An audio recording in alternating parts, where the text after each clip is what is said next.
ಅಹಮದ್ ಈಗ ಚನ್ನಪಟ್ಟಣ ಕರ್ಕೊಂಬನ್ನಿ, ಅವ್ನು ವಾಪಸ್ ಹೋದ್ರೆ ಸರಿ. ಅವ್ರ ಅಪ್ಪನ್ ಕೊಟ್ಟಿದ್ರೆ ಬರು ಕೇಳಿ. ಈಗ ಚನ್ನಪಟ್ಟಣ ಟೌನ್ ಒಳಗಡೆ ಬರು ಕೇಳಿ. ಗಂಡಸ್ತಾನ ಇಲ್ದೇನೆ ಅಲ್ಲೇ ಓಡಾಗವನೆ ನಾಮರ್ದಂತರ ಗಂಡಸ್ತಾನ ಇದ್ರೆ ಇಲ್ಲಿ ಬರು ಕೇಳಿ. ಆ ಬೆರ್ಕೆ ನನ್ನ ಮಗನಿಗೆ ನಾವು ಚಾಮರಾಜಪೇಟೆಲ್ ಹೋಗಿ ಇದ್ರ ಜೋಳಿಗೆ ಹಾಕೊಂಡು ಕ್ಯಾನ್ವಾಸ್ ಮಾಡ್ದ ಫಸ್ಟ್ ಎಲೆಕ್ಷನ್ ಅಲ್ಲಿ. ಕಣ್ಣ ಮೇಕ್ ಬಿಟ್ಕೊಂಡು ನಿಂತಿದ್ದ ಕುಳ್ಳು ಮಿಂಡ್ರಿ ನನ್ನ ಮಗ. ಆ ಮಿಂಡ್ರಿ ನನ್ನ ಮಗನ್ ಚನ್ನಪಟ್ಟಣಕ್ಕೆ ಬರೋಕೆ ಹೇಳ್ರಿ, ರೈತರ ಹತ್ರ ಅವ್ನು ಮೀಟ್ರ್ ಇದ್ರು ತೋರಿಸ್ಲಿ.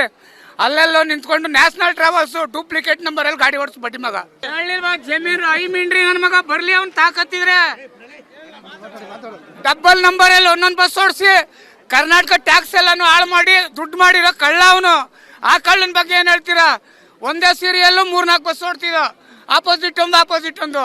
ಆ ರೀತಿ ಅನ್ಯಾಯ ದುಡ್ಡು ಸಂಪಾದನೆ ಮಾಡಿರೋನು.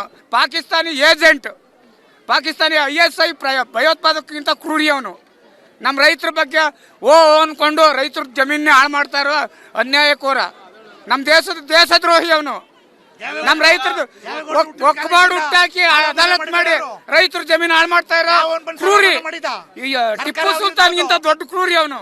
ಯಾರು ಸಾಲ ಮನ್ನಾ ಮಾಡಿದ್ರು ಸುಮ್ಮನೆ